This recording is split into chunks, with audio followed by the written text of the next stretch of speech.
So hello students, Waseem sir here और आज हम लोग सीखने वाले हैं engineering mechanics subject. Engineering mechanics subject जो कि इंजीनियरिंग के फर्स्ट ईयर में होता है, common to all the branches, जिसका हम लोगों ने लास्ट लेक्चर में चैप्टर नंबर 2 स्टार्ट किया था, दैट इज इक्विलिब्रियम, है ना। तो इक्विलिब्रियम के लास्ट लेक्चर में हम लोगों ने कुछ लैमिस थ्योरम्स के प्रॉब्लम्स लिए हैं, है ना। आज हम लोग नेक्स्ट प्रॉब्लम लेने वाले हैं जो कि लैमिस थ्योरम का तो नहीं है लेकिन उससे कनेक्टेड है। कंडीशन ऑफ इक्विलिब्रियम के प्रॉब्लम जो होते हैं जिसमें कनेक्टेड बॉडीज होते हैं, 2 स्फीयर 3 स्फीयर 2 सिलेंडर 3 सिलेंडर वाले जो प्रॉब्लम्स होते हैं, तो यूनिवर्सिटी एग्जामिनेशन में हम लोग को 8 to 12 मार्क्स के लिए पूछे जाते हैं, है ना। सो वैसे ही टाइप का एक प्रॉब्लम है जो फर्स्ट प्रॉब्लम है, आज हम लोग सॉल्व करने वाले हैं, जिसका डायग्राम ऑलरेडी प्रॉब्लम में दिया हुआ है, जो मैंने ऑलरेडी ड्रॉ करके यहाँ पे रखा हुआ है। तो चलो बढ़ते हैं डायरेक्टली प्रॉब्लम की स्टेटमेंट की तरफ। तो प्रॉब्लम का स्टेटमेंट मैं यहाँ पे पढ़ लेता हूँ, देखिए क्या दिया है। 2 identical rollers each of mass 50 kg, है ना। 2 आइडेंटिकल रोलर्स है, आइडेंटिकल रोलर मतलब दोनों के दोनों सेम है, दोनों का रेडियस सेम है, दोनों का मास सेम है, दोनों का डायमेंशन सेम है, ठीक है। जिसका मास 50 kg है दोनों का, supported by an inclined plane, inclined plane से सपोर्ट कर रहा है, प्लेन इंक्लाइंड है 30 डिग्री पे, and vertical wall as shown in figure. एक इंक्लाइंड प्लेन और एक वर्टिकल वॉल, ये दोनों से के बीच में क्या कर रहा है, उनको सपोर्ट दिया जा रहा है, दोनों से सपोर्ट दिया जा रहा है, as shown in figure, diagram आपको दिया हुआ है। अज्यूमिंग स्मूथ सरफेसेस, सरफेस कैसे है, स्मूथ है। Find the reactions induce at the contact point A B and C, है ना।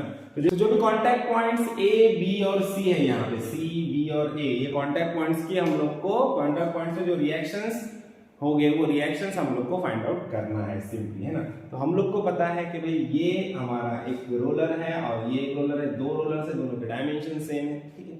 और दोनों का मास कितना है, 50 kg है। तो सबसे पहले स्टार्ट करते हैं मास से। मास दिया है दोनों का हम लोग को 50 kg, तो इस 50 kg को हम लोग सबसे पहले क्या करेंगे, वेट में कन्वर्ट कर देंगे, क्योंकि फोर्स हम लोग फोर्स देख रहे हैं, रिएक्शन देख रहे हैं, तो फोर्सेस किस में चाहिए, न्यूटन में चाहिए, है ना। तो ये हम लोग को मास दिया, तो मास को हम लोग कन्वर्ट करेंगे वेट में। तो वेट इज इक्वल टू क्या होता है, m into g। m मास दिया हम लोग को 50 kg और g होता है 9.81, तो 50 into 9.81 करेंगे तो हम लोग को इसका वैल्यू मिल जाएगा 490.5 न्यूटन, जो कि मिल गया हम लोग को वेट। दोनों भी रोलर्स का वेट सेम है, आइडेंटिकल रोलर, दोनों का मास सेम है, तो दोनों का वेट सेम रहेगा। ओके, तो चलो अब इस वेट को हम लोग लोकेट कर लेंगे। सब में पहले डायग्राम में देखो, हम लोग को पता है वेट जो भी होता है, वेट कैसा रहेगा, वेट एग्जैक्टली डाउनवर्ड डायरेक्शन में रहेगा। तो वेट हमेशा डाउनवर्ड डायरेक्शन में होता है, तो यहाँ पे हम लोग वेट की वैल्यू बता देंगे 490.5 न्यूटन। सेम वे यहाँ पे भी हम लोग वेट बता देंगे, वेट एग्जैक्टली डाउनवर्ड डायरेक्शन में रहेगा, दोनों का वेट सेम है 490.5 न्यूटन। ओके, अब वेट के अलावा और कौन से फोर्सेस आएंगे, जैसे कि हम लोग को बताया गया है प्रॉब्लम में कि रिएक्शंस हम लोग को फाइंड आउट करना है। तो रिएक्शन फोर्स यहाँ पे हम लोग को देखने मिलेंगे। सब में पहले देखो, जो भी ये रोलर है, ये रोलर का वेट किस सरफेस पे आने वाला है, इस वर्टिकल सरफेस पे, वर्टिकल वॉल पे आने वाला है। इस रोलर का पूरा वेट इस वर्टिकल वॉल पे आएगा, तो इस वर्टिकल वॉल से रोलर के ऊपर रिएक्शन आई है ना। और रिएक्शन कभी भी कैसी होती है, परपेंडिकुलर टू दी सपोर्ट। जो भी ये वर्टिकल वॉल पे लोड है, तो वॉल वर्टिकल है, तो इसका रिएक्शन कैसा रहेगा, एग्जैक्टली हॉरिजॉन्टल है, परपेंडिकुलर होता है। जो भी सरफेस है उसको रिएक्शन कैसा होता है, परपेंडिकुलर होता है। और रिएक्शन कभी भी कैसे होता है, टुवर्ड्स द पॉइंट होता है, इस पॉइंट की तरफ रहेगा। आर, इसको नाम दे देंगे हम लोग आरसी, रिएक्शन ऑफ सरफेस सी, है ना, टू दी सिलेंडर, है ना। उसके बाद सेकंड सरफेस देखो, इस रोलर का वेट कहां पे आ रहा है, और बी पे भी आ रहा है। सो बी से इस रोलर के ऊपर रिएक्शन क्रिएट होगी, है ना। और ये रिएक्शन कैसी रहेगी, एग्जैक्टली सरफेस को परपेंडिकुलर रहेगी। ये सरफेस 30 डिग्री पे इंक्लाइंड है, तो इसको एग्जैक्टली परपेंडिकुलर रहेगी ऐसे, है ना। तो ये वाली रिएक्शन रहेगी, इसको नाम दे देंगे हम लोग आर बी, है ना। पॉइंट बी से, सरफेस बी से यहाँ पे सिलेंडर पे रिएक्शन क्रिएट होगा, है ना। अब उसके बाद सेम वे यहाँ पे देखो, इस रोलर को देखो, इस रोलर का पूरा वेट आ रहा है इस सरफेस पे, है ना, इस सरफेस पे और सरफेस के पॉइंट ए पे। तो यहाँ पे इस सरफेस से इस रोलर पे भी क्या होगा, एक रिएक्शन क्रिएट होगा, तो एग्जैक्टली परपेंडिकुलर रहेगा किसको, इस सरफेस को। इसको नाम दे देंगे हम लोग आर ए, समझ में आया। और सेम में देखो, रोलर पी का वेट आ रहा है ओ पे, सो रोलर ओ से पी के ऊपर रिएक्शन क्रिएट होगा। और same way, same amount of weight O का आएगा पी पे, सो पी से ओ पे रिएक्शन क्रिएट होगी। इसको बोलते हैं इंटरमीडिएट रिएक्शन। जब भी 2 रोलर्स या 2 सिलेंडर्स या 2 स्फीयर्स रहेंगे जो आपस में एक दूसरे के कांटेक्ट पॉइंट जहां पे रहेगा होगा, तो वहां पे इंटरमीडिएट रिएक्शंस आएंगे। इंटरमीडिएट रिएक्शंस को बोलते हैं हम लोग, जो कैसी रहेगी, opposite in direction and equal in magnitude, है ना। ये दोनों रिएक्शंस कैसे रहेंगे, सेम रहेंगे। इनका डायरेक्शन अपोजिट रहेगा, डायरेक्शन कभी कैसा है टुवर्ड्स द पॉइंट है ना। इस P से O पे रिएक्शन आएगी इधर और इस O से P पे रिएक्शन आएगी इधर, इसका वेट इसके ऊपर आ रहा है, इसका वेट इसके ऊपर आ रहा है। ओके, सो इसके लिए म्यूचुअल रिएक्शन रहेगी वो, और दोनों की जो रिएक्शन रहेगी इनकी वैल्यू कैसी रहेगी, सेम रहेगी, इक्वल रहेगी। इसको हम लोग नाम दे देते हैं R, रिएक्शन R। ओके, अब इसके अलावा और कोई फोर्स आएगा क्या, और कोई फोर्स आएगा नहीं आएगा, बस इतने ही फोर्सेस है। ठीक है, अब हम लोग को एंगल्स पता होने चाहिए, एंगल्स पता होंगे तो आगे हम लोग सोचेंगे कि ये रिएक्शंस कैसे फाइंड आउट करेंगे ना। डेफिनेटली यहाँ पे हम लोग लैमिस थ्योरम अप्लाई कर सकते हैं क्या, नहीं कर सकते। क्यों, क्योंकि लैमिस थ्योरम का लिमिटेशन है कि वो सिर्फ 3 फोर्सेस के लिए हम लोग अप्लाई कर सकते हैं ना। लैमिस थ्योरम का भी यूज यहाँ पे होगा, कैसे होगा मैं बताता हूँ आपको, लेकिन एग्जैक्टली हम लोग यहाँ पे फोर्सेस देखेंगे तो कितने फोर्सेस है, 1 2 3 4 5 6 7 फोर्सेस आते हैं। तो ये 7 फोर्सेस है, तो यहाँ पे हम लोग लैमिस थ्योरम अप्लाई अभी डायरेक्टली नहीं कर सकते ना। सो देखो फिर करेंगे क्या, तो सबसे पहले हम लोग ये एंगल्स फाइंड आउट कर लेंगे, अननोन एंगल्स। यहाँ पे ये वर्टिकल लाइन को मैं एक्सटेंड करूंगा यहाँ पे, और यहाँ की इस वर्टिकल लाइन को मैं ऐसे एक्सटेंड करूंगा, तो यहाँ पे हम लोग को देखने मिलेगा कि ये जो प्लेन है, इस प्लेन, ये प्लेन इंक्लाइंड है 30 डिग्री पे यहाँ पे ना। तो इस प्लेन का हॉरिजॉन्टल से एंगल दिया है 30 डिग्री, तो यहाँ पे वर्टिकल से इस रिएक्शन का एंगल क्या हो जाएगा, 30 डिग्री हो जाएगा। लास्ट लेक्चर में मैंने बताया था लैमिस थ्योरम के प्रॉब्लम में कि जब भी एंगल ऐसे दिया है तो कैसे फाइंड आउट करना है, यहाँ पे हॉरिजॉन्टल से दिया है तो ऊपर वर्टिकल से ले लेना है ना। अगर यहाँ पे वर्टिकल से दिया है तो ऊपर हॉरिजॉन्टल से ले लेना है। यहाँ पे देखो, यहाँ पे 30 डिग्री दिया, मतलब ये भी क्या रहेगा 30 डिग्री है ना। ये कैसे फाइंड आउट करना है वो भी मैंने प्रीवियस वीडियोस में बताया है, तो वापस हम लोग यहाँ पे वो टाइम वेस्ट नहीं करेंगे, तो शॉर्टकट में याद रखो। यहाँ पे से इतना एंगल 30 दिया है, मतलब यहाँ पे वर्टिकल से 30, यहाँ पे हॉरिजॉन्टल से 30 दिया है तो यहाँ पे वर्टिकल से 30, और सेम में यहाँ पे भी वर्टिकल से 30 हो जाएगा, क्योंकि रिएक्शन दोनों की कैसी है, इस प्लेन से ही है, और दोनों रोलर्स का जो डायमेंशन है, जो रेडियस है वो कैसी है, सेम है, इसलिए एंगल दोनों के कैसे रहेंगे 30 डिग्री रहेंगे ना। ये दो एंगल्स हम लोग को मिल गए बराबर। अब हम लोग सोचते हैं कि इन रिएक्शंस को फाइंड आउट कैसे किया जाए। देखो, अब इन रिएक्शंस को, अननोन रिएक्शंस को फाइंड आउट करने के लिए हमारे पास दो तरीके हैं, है ना। दो तरीके क्या होते हैं, हम लोग कंडीशन ऑफ इक्विलिब्रियम यूज करेंगे। Condition of equilibrium for non concurrent force system क्या होता है, ये फोर्स सिस्टम कैसा है, नॉन कॉन्करेंट फोर्स सिस्टम। देखो सारे फोर्सेस पॉइंट O में से जा रहे हैं, और बाकी के फोर्सेस, कुछ फोर्सेस पॉइंट P में से जा रहे हैं, कुछ फोर्सेस पॉइंट O में से जा रहे हैं। सारे के सारे फोर्सेस एक ही पॉइंट में से बाहर निकल रहे हैं, एक पॉइंट पे आके मीट कर रहे हैं क्या, नहीं। अगर वैसा होता तो कॉन्करेंट फोर्स सिस्टम होता। अगर आप सिर्फ इतने फोर्सेस को देखोगे, इसे 4 फोर्सेस को देखोगे, तो ये कॉन्करेंट फोर्स सिस्टम, लेकिन बाकी के 3 फोर्स तो इस पॉइंट P में से जा रहे हैं, तो टोटल मिला के ये फोर्स सिस्टम कैसा है, नॉन कॉन्करेंट है। और नॉन कॉन्करेंट फोर्स सिस्टम के लिए कंडीशन ऑफ इक्विलिब्रियम क्या होगा, पहला होता है summation of f of x is equals to 0, दूसरा होता है summation of f of y is equals to 0, है ना। f of x 0 y 0 मतलब रिजल्टेंट भी 0 ही रहेगा, है ना। और थर्ड वाला जो कंडीशन होता है वो होता है moment is equals to 0, moment at a point is equals to 0। ये तीन कंडीशंस ऑफ इक्विलिब्रियम होते हैं for non concurrent force system. ठीक है, अब यहाँ पे क्या होता है, यहाँ पे ट्विस्ट ये होता है कि देखो ये मोमेंट है, ये मोमेंट इज इक्वल्स टू 0 वाला जो कंडीशन है, थर्ड वाला कंडीशन, इसको ऑप्शन में होता है हमारा लैमिस थ्योरम। क्या होता है, लैमिस थ्योरम। तो मतलब क्या होता है, जब भी प्रॉब्लम आएगा, जब भी ऐसा प्रॉब्लम आपको दिया है, तो यहाँ पे आप क्या करोगे, तीन कंडीशंस को यूज करना, 1 2 और 3। ये तीसरी कंडीशन ऑप्शनल में होती है, एक तो लैमिस थ्योरम यूज कर लो या मोमेंट यूज कर लो, है ना। अब लैमिस थ्योरम हम लोग कब यूज कर सकते हैं, जब 3 फोर्सेस रहेंगे, है ना। सिर्फ 3 फोर्सेस होने चाहिए, और उन तीनों फोर्सेस के बीच के एंगल्स हम लोग को पता होने चाहिए, तभी हम लोग लैमिस थ्योरम अप्लाई करेंगे। ठीक है, और मोमेंट हम लोग कभी भी अप्लाई कर सकते हैं, सिर्फ डिस्टेंसेस पता होने चाहिए, फोर्स पता होनी चाहिए, डिस्टेंसेस पता होनी चाहिए, हम लोग मोमेंट अप्लाई कर सकते हैं। ठीक है, f of x और f of y क्या है हम लोग को पता है। ठीक है, अब मोमेंट कब यूज करना है, लैमिस थ्योरम कब यूज करना है, ये हम लोग समझेंगे। अभी यहाँ पे आते हैं, वापस देखो प्रॉब्लम पे आते हैं।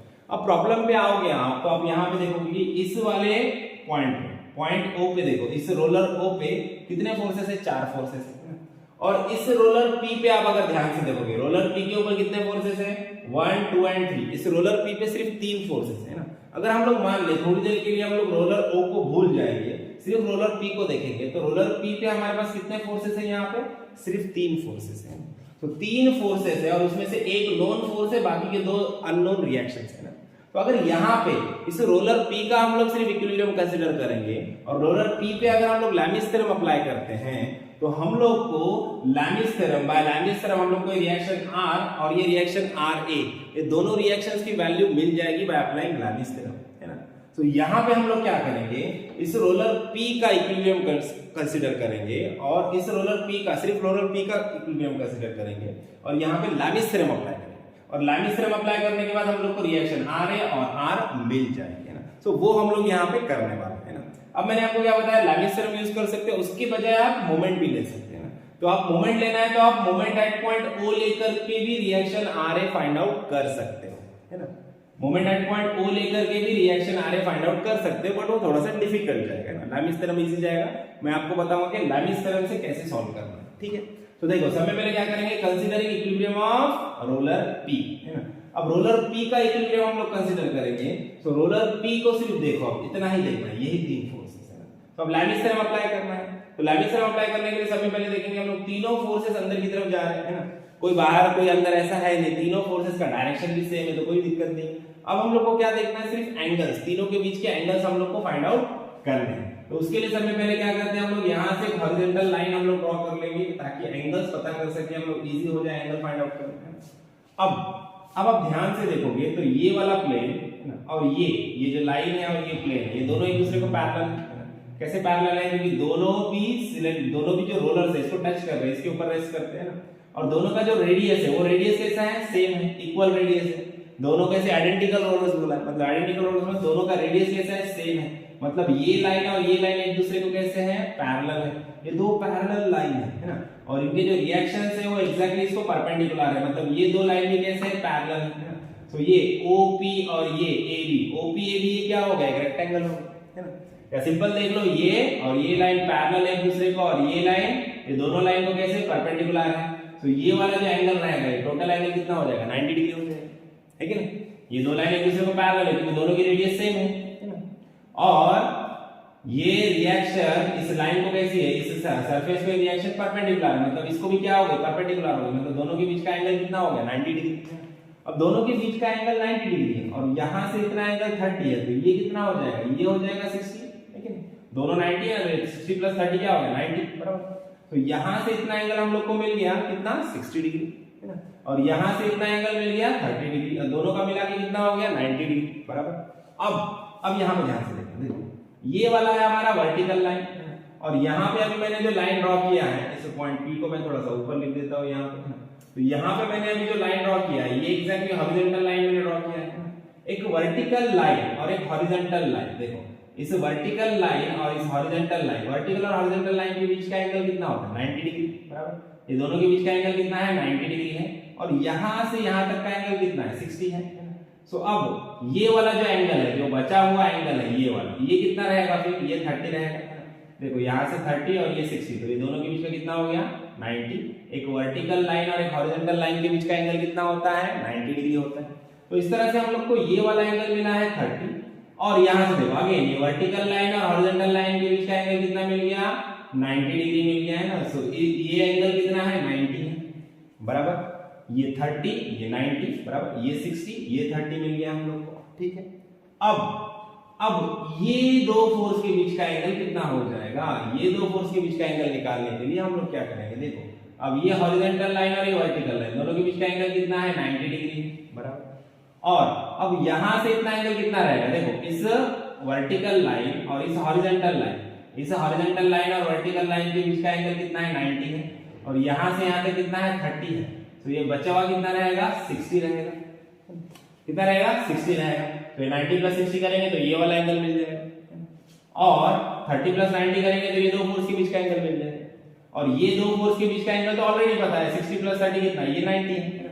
तो मतलब तीनों फोर्सेस के बीच का एंगल हम लोग को यहाँ पे मिल चुका है, हम लोग यहाँ पे लैमिस थ्योरम अप्लाई कर सकते हैं ना। तो क्या करेंगे हम लोग, सब में फर्स्ट हम लोग बोलेंगे कंसीडरिंग इक्विलिब्रियम, कंसीडरिंग इक्विलिब्रियम और considering ability of roller A, of roller A ने P दिया ना, रोलर क्या दिया हमने, P दिया, रोलर P है ना। तो यहाँ पे हम लोग रोलर P को ड्रॉ कर लेंगे, एक रोलर P ड्रॉ कर लेंगे रफ में, और यहाँ पे हम लोग फोर्सेस शो करेंगे।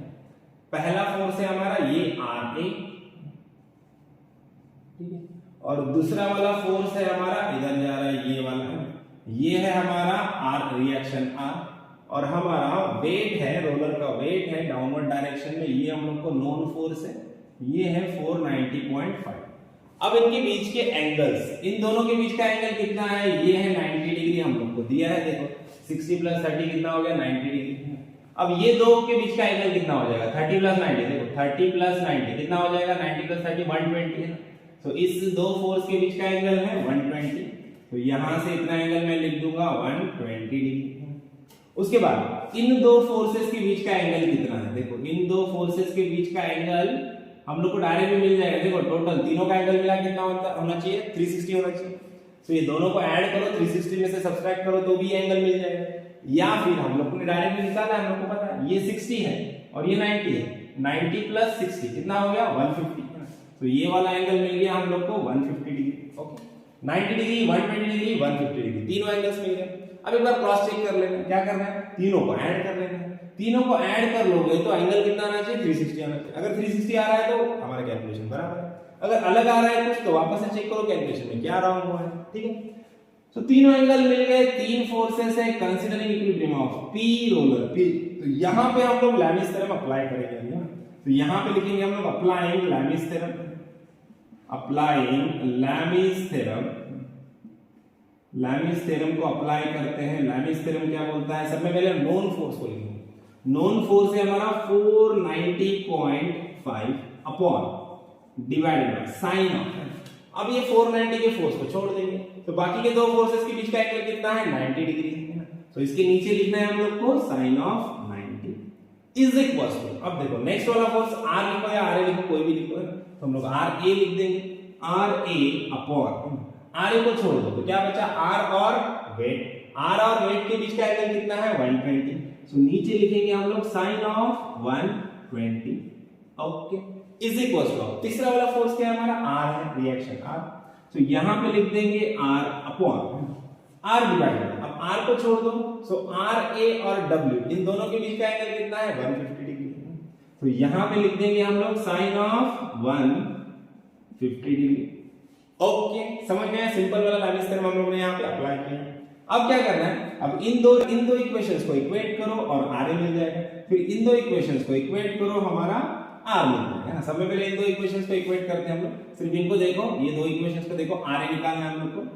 सो देखो क्या करेंगे हम लोग, 490.5 upon sine of 90 is equal to ra upon sine of 120। यहां से ra हम लोग को फाइंड आउट करना है, तो ra इज इक्वल टू क्या हो जाएगा, ये साइन 120 को इधर लेके आओ, डिवीजन में है, इधर आ गया तो मल्टीप्लिकेशन में जाएगा। देखो ra इज इक्वल टू क्या हो जाएगा, ra is equal to 490.5 upon sine of 90 into ये 120 इधर जाके मल्टीप्लिकेशन में जाएगा, इनटू साइन ऑफ 120। इसको कैलकुलेट कर लेंगे हम लोग कैलकुलेट में, तो यहां से हम लोग को ra का वैल्यू मिल जाएगा 424.78 न्यूटन। देखो 424.78 न्यूटन ये मिल गया हम लोग को RA रिएक्शन A। ओके, अब जो हमारा अननोन रिएक्शन है R, इसकी भी वैल्यू हम लोग यहाँ पे फाइंड आउट कर लेते हैं। वैसे तो निकालने के लिए नहीं पूछा है, लेकिन फिर भी हम लोग इसको भी फाइंड आउट कर लेते हैं। इसको फाइंड आउट करने के लिए हम लोग क्या करते हैं, हम लोग इस वाले पोर्शन को रफ करेंगे या फिर इधर फाइंड आउट कर लेंगे, यहाँ पे फाइंड आउट कर लेंगे। इस वाले R को निकालने के लिए हम लोग इन दोनों को इक्वेट करेंगे, इन दोनों को, है ना। आप इन दोनों को भी इक्वेट कर सकते हो या इन दोनों को करो, है ना। हम इन दोनों को करेंगे, तो सबसे पहले लिखेंगे हमारा 490.5 upon sine of 90 is equal to क्या है, R अपॉन साइन ऑफ 150। ठीक है, अभी R is equal to sine 150 इधर मल्टीप्लिकेशन में आ जाएगा, so R is equal to क्या हो जाएगा 490.5 upon sine of 90 into sine of 150 into sine of 150। Okay, इसको कैलकुलेट में पुट करो और कैलकुलेट कर लो, तो यहां पे हम लोग को R रिएक्शन R की वैल्यू मिल जाएगी 245.25 newton. Reaction R intermediate reaction मिल गया अपने को 245.25। सो इस तरह से हम लोगों ने लैमिस थ्योरम अप्लाई किया स्फीयर, सिलेंडर या रोलर हमारा जो भी है P पे, है ना। रोलर P पे हम लोगों ने लैमिस थ्योरम अप्लाई किया, तो हम लोग को RA और R रिएक्शन R मिला। अब ये रिएक्शन यहाँ वाला आर और ये वाला आर दोनों सेम होते हैं। देखो अब यहाँ पे जब भी ऐसे 2 रोलर्स या 3 रोलर्स या 2 स्फीयर 3 स्फीयर जो भी है सिलेंडर है तो उसके प्रॉब्लम्स आएंगे, तब आपको क्या करना है, तब आपको 2 चीजों का ध्यान रखना है। ये सब में पहले प्रॉब्लम्स को देखो, उसको अच्छे से समझो। एफ ऑफ एक्स और एफ ऑफ वाई तो आपको हमेशा यूज करना पड़ेगा। सिर्फ आपको मोमेंट यूज करना है या लैमिस थ्योरम यूज करना है, दोनों में से आपको एक कंडीशन यूज करनी पड़ेगी।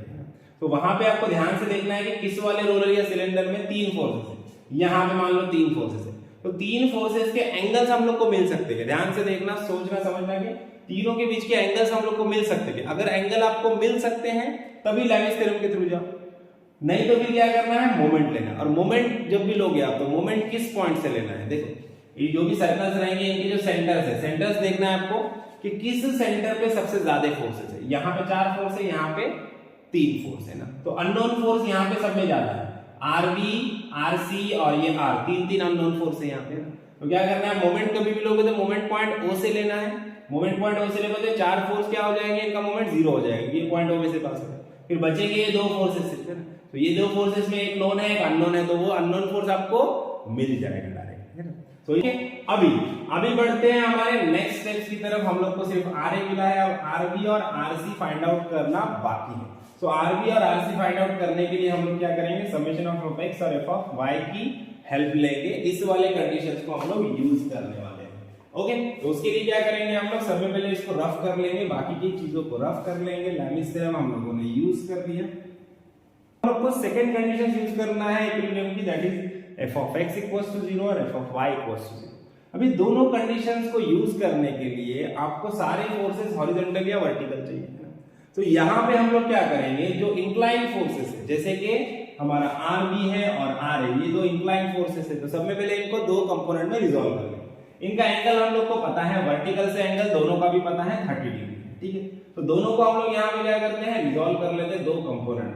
यहाँ पे देखो इधर और इधर, ये 2 कंपोनेंट में मैं इनको रिजॉल्व कर लूंगा, एक हॉरिजॉन्टल कंपोनेंट और वर्टिकल कंपोनेंट। फोर्स का डायरेक्शन अंदर की तरफ है तो कंपोनेंट का डायरेक्शन भी अंदर की तरफ रहेगा। एंगल, इसका एंगल हम लोग को पता है वर्टिकल से, तो यहाँ पे वर्टिकल वाला कंपोनेंट हो जाएगा हमारा कॉस कंपोनेंट, तो ये हो जाएगा आरबी कॉस ऑफ 30, और हॉरिजॉन्टल कंपोनेंट हो जाएगा हमारा साइन वाला कंपोनेंट, तो यहाँ पे लिखूंगा मैं RB sine of 30, RB sine of 30, RB cos of 30। जो वर्टिकल कंपोनेंट होगा वो कॉस होगा क्योंकि एंगल पता है वर्टिकल से, ठीक है। इसको 2 कंपोनेंट में रिजॉल्व किया। अभी सेम वे इस आरए को भी हम लोग 2 कंपोनेंट में रिजॉल्व कर लेंगे। आरए का वैल्यू हम लोग को यहाँ पे मिल चुका है, तो डायरेक्टली हम लोग वैल्यू के साथ लिखेंगे, ठीक। फोर्स जा रहा है अंदर की तरफ, डायरेक्शन अंदर की तरफ है, तो कंपोनेंट का डायरेक्शन भी अंदर की तरफ रहेगा। एंगल हम लोग को पता है वर्टिकल से, तो वर्टिकल वाला कंपोनेंट क्या होगा, कॉस वाला, आरए कॉस ऑफ 30। तो आरए का वैल्यू हम लोग लिख देंगे, देखो 424.7, तो यहाँ पे लिखेंगे हम लोग 424.78 cos ऑफ 30। ये हो गया हॉरिजॉन्टल कंपोनेंट, ये होगा वर्टिकल कंपोनेंट, सॉरी वर्टिकल से एंगल पता है इसके लिए कॉस वाला कंपोनेंट वर्टिकल होगा, और ये हॉरिजॉन्टल कंपोनेंट साइन वाला हो जाएगा। देखो क्या हो जाएगा 424.78 साइन ऑफ 30। ओके, ये आ गया साइन 30, ये आ गया कॉस 30। दोनों कंपोनेंट अभी 2 इंक्लाइन फोर्स थे उनको हम लोग ने रिजॉल्व कर लिया है ना। और आप ध्यान दे रहे होंगे सर आर की बात नहीं कर रहे, ये 2 रिएक्शंस भी तो है यहाँ पे, इनको हम लोग क्यों नहीं रिजॉल्व करते हैं। तो देखो जब भी हम लोग क्या करते हैं, अभी एफ ऑफ एक्स के लिए, एफ ऑफ एक्स और एफ ऑफ वाई के लिए हम लोग क्या करने वाले हैं, हम लोग सारे फोर्सेस को कंसीडर करने वाले हैं ना। सिस्टम में जितने सारे फोर्सेस हैं इन सबको हम लोग कंसीडर करने वाले हैं ना, सबको पूरा इक्विलिब्रियम लेने वाले। ओबी जो स्फीयर ओ सिलेंडर रोलर ओ पे और रोलर पी पे जितने फोर्सेस आ रहे हैं दोनों के फोर्सेस को हम लोग कंसीडर करने वाले हैं ना। तो जब हम लोग पूरे सिस्टम का इक्विलिब्रियम कंसीडर करते हैं, मतलब रोलर पी और रोलर ओ दोनों को कंसीडर करेंगे, दोनों के ऊपर के फोर्सेस को कंसीडर करेंगे, तब ये जो इंटरमीडिएट रिएक्शंस होते हैं, इंटरमीडिएट रिएक्शंस को हम लोग कंसीडर नहीं करते। मतलब ये जो रिएक्शन आर इधर और इधर आ रही है, ये 2 रिएक्शंस को हम लोग कंसीडर नहीं करेंगे, है ना। जब भी हम लोग क्या करेंगे, रोलर ओ और रोलर पी इन दोनों के ऊपर जो फोर्सेस आ रहे हैं दोनों को साथ में लेंगे, तब हम लोग इंटरमीडिएट रिएक्शंस को कंसीडर नहीं करने वाले। तो अभी हम लोग एफ ऑफ एक्स और एफ ऑफ वाई जब लेंगे तो दोनों के ऊपर जो फोर्सेस आ रहे हैं सबको लेंगे, मतलब आरसी लेंगे, आरबी लेंगे, आरए कंसीडर करेंगे, ये दोनों डब्ल्यू कंसीडर करेंगे, लेकिन इंटरमीडिएट रिएक्शंस कंसीडर नहीं करेंगे। जब भी पूरा इक्विलिब्रियम कंसीडर करोगे तो इंटरमीडिएट रिएक्शन नहीं होगा। एफ ऑफ एक्स के लिए, एफ ऑफ वाई के लिए बोलो या मोमेंट के लिए बोलो, ठीक है। अगर हम लोग सिर्फ ओ का इक्विलिब्रियम कंसीडर करेंगे, सिर्फ इस O के ऊपर के जो फोर्सेस है रोलर के, उसका इक्विलिब्रियम कंसीडर करेंगे, तब हम लोग इस R को, रिएक्शन R को कंसीडर करने वाले हैं, है ना। लेकिन हम लोग को कंसीडर नहीं करना है, क्योंकि उसका एंगल निकालने के लिए हम लोग को वापस से तकलीफ होने वाली है, तो इसलिए हम लोग वो नहीं कंसीडर करेंगे। हम लोग क्या करेंगे, पूरे सिस्टम को कंसीडर करेंगे। पूरे सिस्टम को कंसीडर करने से क्या फायदा होगा, इंटरमीडिएट रिएक्शन को कंसीडर करने की जरूरत नहीं पड़ेगी, है ना। तो अब क्या करेंगे हम लोग, सबसे पहले summation of f of x लेना है कि y लेना है, अब ये ध्यान देना है। देखो अब ये कैसे चूज करेंगे, सब में पहले f ऑफ x करना है कि सब में पहले f ऑफ y करना है। तो देखो सब में पहले तो इंटरमीडिएट रिएक्शन R तो निकल गई, है ना। अब वर्टिकल फोर्सेस अगर आप देखते हो तो वर्टिकल फोर्सेस में अपने कौन से फोर्स आएंगे, देखो Rv cos 30 आएगा, और ये 424.78 cos 30 आएगा, और ये दोनों W आएगा। इसमें देखो ये दोनों W अपने के लिए नोन है, और ये Ra भी हमारे लिए नोन है, तो अननोन फोर्स सिर्फ Rb रहेगा। अननोन फोर्स क्या रहेगा, सिर्फ Rb, एक ही अननोन रहेगा, है ना। कोई भी इक्वेशन में एक अननोन रहेगा तो उसकी वैल्यू अपने को डायरेक्टली मिल जाएगी। अगर हम लोग क्या करते हैं, f ऑफ x 0 पहले लेते हैं, पहले f ऑफ x 0 लेते हैं, मतलब सारे हॉरिजॉन्टल फोर्सेस का एडिशन पहले करते हैं। तो हॉरिजॉन्टल फोर्सेस कितने हैं सिस्टम में, देखो Rc है जो अननोन है, उसके बाद Rb sin 30 का कंपोनेंट आएगा, Rb भी अननोन है, Rc भी अननोन है, दो अननोन हो गए। उसके बाद ये वाला कंपोनेंट आएगा, ये हम लोग को नोन है, एक फोर्स नोन है, लेकिन अननोन कितने हो जाएंगे, दो अननोन होंगे, है ना। दो अननोन हो गए तो हम लोग को वैल्यू मिलेगी क्या, नहीं, हम लोग को आगे इक्वेशन मिलेगी, हमारा कैलकुलेशन बढ़ जाएगा। सो हम लोग क्या करेंगे, इसलिए हम लोग क्या करेंगे, सबसे पहले f ऑफ y 0 करेंगे। f ऑफ y 0 करोगे तो क्या होगा, ये वर्टिकल फोर्सेस, जितने सारे वर्टिकल फोर्सेस है सिस्टम में, उसमें सिर्फ Rb अननोन है, तो Rb का वैल्यू हम लोग को यहाँ पे मिल जाएगा। ओके, तो क्या करने वाले हैं हम लोग, सबसे पहले summation of f of y 0, ये कंडीशन हम लोग यूज करेंगे, और इसके लिए कंसीडरेशन क्या होता है, वही हमारा consideration, old consideration, upward forces positive, downward forces negative, है ना। तो देखो अपवर्ड फोर्सेस कितने हैं सिस्टम में, ये है Rb cos 30 है, तो उसको पॉजिटिव लेना है हम लोग को, यहाँ पे लिखेंगे हम लोग Rb cos of 30।